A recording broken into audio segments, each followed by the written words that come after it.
वसुदेवम सुतम देवम कंस चाणूरमर्दनम देवकी परमानंदम कृष्णम वंदे जगतगुरु। मित्रों, जय श्री कृष्ण। आज की ये वीडियो विशेषता उन लोगों के लिए है, उन भाई बहनों के लिए है जिन्होंने अपने जीवन की किसी भी समस्या का हल ढूंढने के लिए किसी ज्योतिष को अप्रोच किया और ज्योतिष ने उनको ये वाली बात यदि बोली कि आपकी जन्म कुंडली में काल सर्प दोष है, गुरु चांडाल योग है, राहु केतु की बुरी दृष्टि है इस भाव पर, मंगल शनि अशुभ है, पीड़ित है, आपके ग्रह पीड़ित है, इस प्रकार की बातें अगर बोली हैं और वो अपने जीवन की समस्या को उस बात से कोरिलेट करके बैठे हुए और मायूस होकर बैठे हैं, तो आज का ये वीडियो विशेषता उन्हीं भाई बहनों के लिए है। तो मैं पहले तो आपको वीडियो में ये वाली बात बोलना चाहता हूं, जीवन में किसी भी विषम परिस्थिति और किसी भी दुख का कारण कोई ग्रह, राशि, नक्षत्र नहीं होते। जीवन में दुख का कारण सिर्फ और सिर्फ एक ही होता है, हमारे किए हुए पाप कर्म, चाहे पूर्व में किए हो चाहे वर्तमान में किए हो। ठीक है, तो हम एस्ट्रोलॉजी को क्यों पढ़ते हैं? इसलिए पढ़ते हैं क्योंकि एस्ट्रोलॉजी के चार्ट से जन्म के समय में जो भोग्य दशा होती है जिस ग्रह की, उसकी महादशा के पीरियड और उसके अंदर आने वाले अन्य ग्रहों की अंतर दशाओं के पीरियड से हमें किस किस भाव से जुड़े अनुकूल परिस्थितियां प्राप्त होंगी और किस किस भाव से जुड़ी प्रतिकूल परिस्थितियां प्राप्त होंगी, उसकी केवल और केवल जानकारी मिलती है। दुख ग्रह नहीं देता, दुख देता है हमारा कर्म। हमें केवल ग्रह की गति से, ग्रह के टाइम स्पैन से, उसकी दशा के जो ड्यूरिंग टाइम होता है उससे हमारे को टाइम स्पैन का पता लगता है कि परिस्थिति प्रतिकूल होगी जीवन में कि अनुकूल होगी, किस किस भाव में प्रतिकूलता का सामना करना पड़ेगा और किस किस भाव में अनुकूलता का सामना करना पड़ेगा।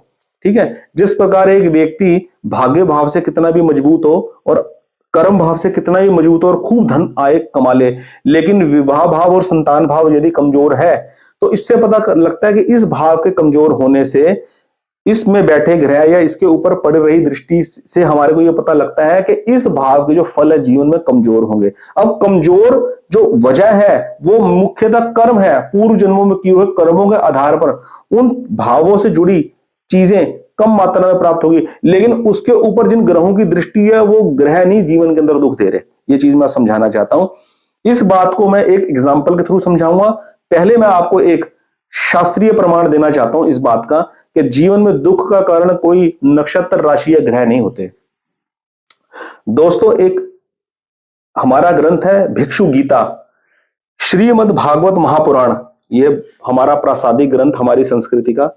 श्रीमद् भागवत महापुराण की कथाएं आपने देखी होंगी, हमारे बुजुर्ग लोग अटेंड करते हैं, हम लोग भी अटेंड करते हैं ईश्वर की कृपा से। श्रीमद् भागवत महापुराण के 11वें स्कंद के 23वें अध्याय में भगवान श्री कृष्ण उद्धव जी को उपदेश देते हैं, समझाते हैं एक कथा के माध्यम से, एक संपन्न, एक वैभवशाली ब्राह्मण के बारे में कि किस प्रकार उसके जीवन में सब कुछ था और वो गंवा देने के बाद, खो जाने के बाद वो किस प्रकार का दरिद्र जीवन जीता है। और भगवान ये उद्धव जी को समझाते हैं कि उद्धव, एक विवेकवान व्यक्ति जीवन में जब किसी भी कठिन परिस्थितियों का, विषम परिस्थितियों का सामना करता है तो वह उसका जिम्मेवार किसी व्यक्ति को या किसी अन्य चीज को कारण नहीं ठहराता, वो अपने किए हुए कर्मों की वजह से उसको ये दुख मिल रहे हैं इस बात को जानता है तथ्य से। ऐसा समझदार आदमी मिलना बड़ा कठिन है। ये ज्ञान बता रहे हैं श्री कृष्ण उद्धव जी को, और इस चर्चा का नाम जो है वो है भिक्षु गीता। भिक्षु गीता के अंदर एक ये श्लोक है जिसके अंदर वो ब्राह्मण स्वयं कहता है, द्विज उवाच नायम जनों में सुख दुख हेतु नर देवता आत्मा ग्रह कर्म काला। मेरे सुख अथवा दुख का कारण न ये मनुष्य है, न देवता, न आत्मा और न ग्रह, कर्म एवं काल आदि ही है।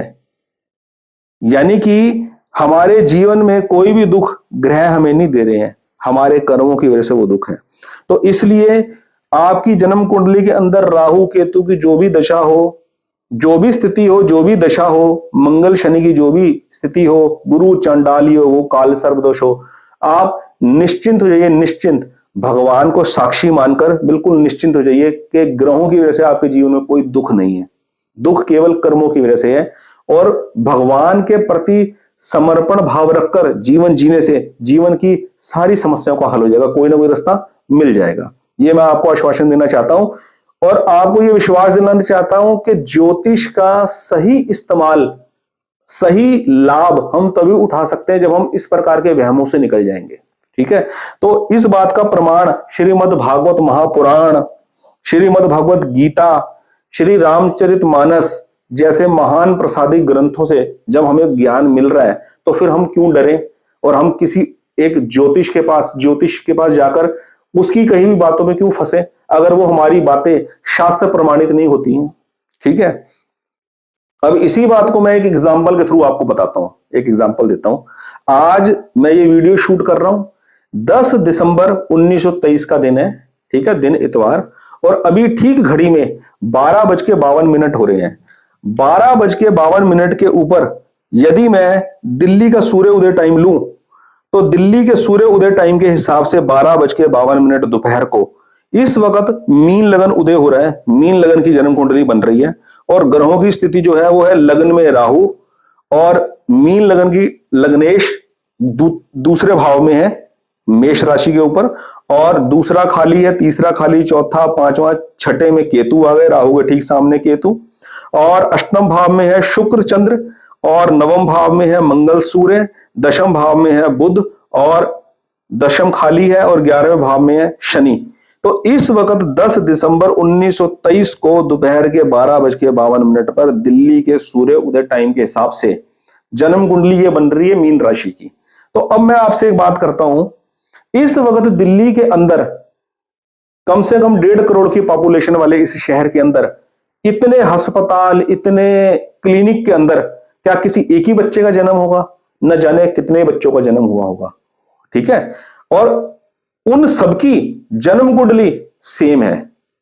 12:52 पर आज सुबह के सूर्य उदय के हिसाब से सबकी जन्म कुंडली एक ही बनेगी, सेम यही कुंडली बनेगी मीन लगन की, और सबके प्लैनेट्स ऐसे ही बैठेंगे। और महादशा के अंदर 15 वर्ष, गुरु की महादशा 16 वर्ष की होती है, 15 वर्ष 3 महीने 30 दिन की दशा भोग्य शेष आ रही है। यानी कि पैदा हुए बच्चे की अभी जो जन्म दशा चलेगी वो चलेगी गुरु की, जो 15 आज से 15 साल 3 महीने 30 दिन तक और चलेगी।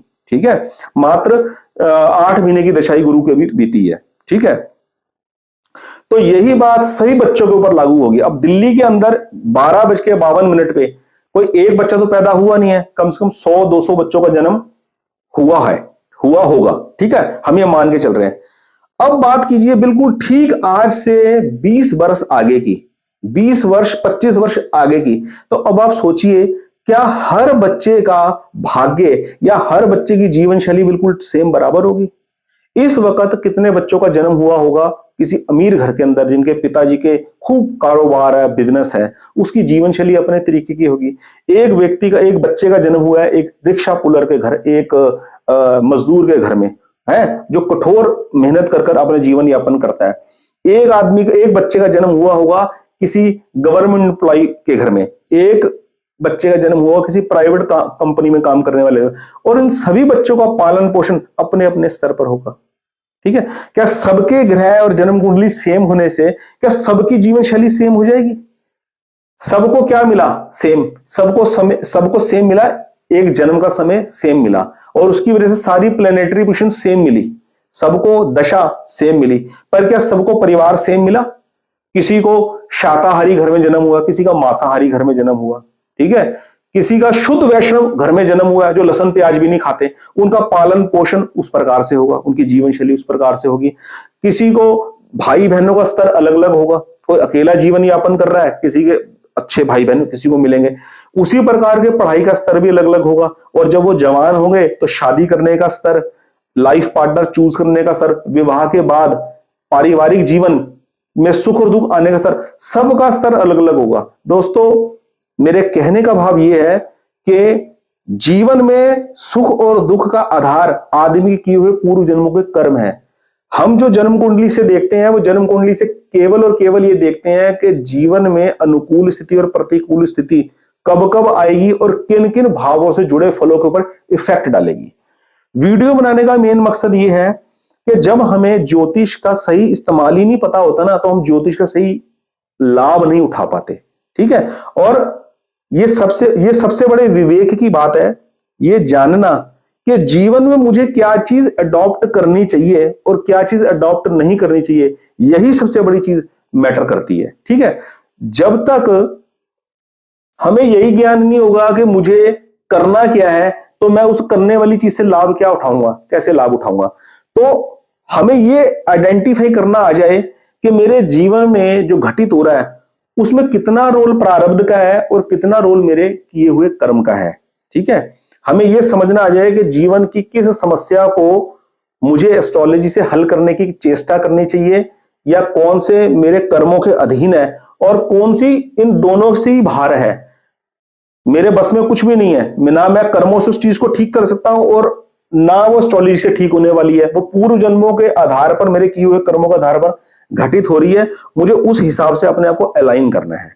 ठीक है, तो इसी प्रकार ज्योतिष से जुड़े बिल्कुल सही सरल तथ्य जानने के लिए इस चैनल एस्ट्रो हॉरोस्कोप रीडर से आप जुड़े रहिए। और मेरी आपसे रिक्वेस्ट है कि मेरे इस चैनल को आप अपने फ्रेंड सर्कल में प्रमोट कीजिए, सब्सक्राइबर्स इंक्रीज करने के लिए, ताकि खुद भी चैनल सब्सक्राइब कीजिए और अपने जानने वालों को भी करवाइए, ताकि मैं अच्छी से अच्छी वीडियो डालूं, इसके व्यूअर्स बढ़े और मेरा प्रोत्साहन बढ़े। ये मेरी आपसे रिक्वेस्ट है। और मैं आपको आने वाले समय में बहुत ही आनंददायक, बहुत ही लाभदायक, जीवन के लिए उपयोगी वीडियोस लेकर आने वाला हूं बहुत जल्द। बहुत बहुत धन्यवाद। जय श्री कृष्ण।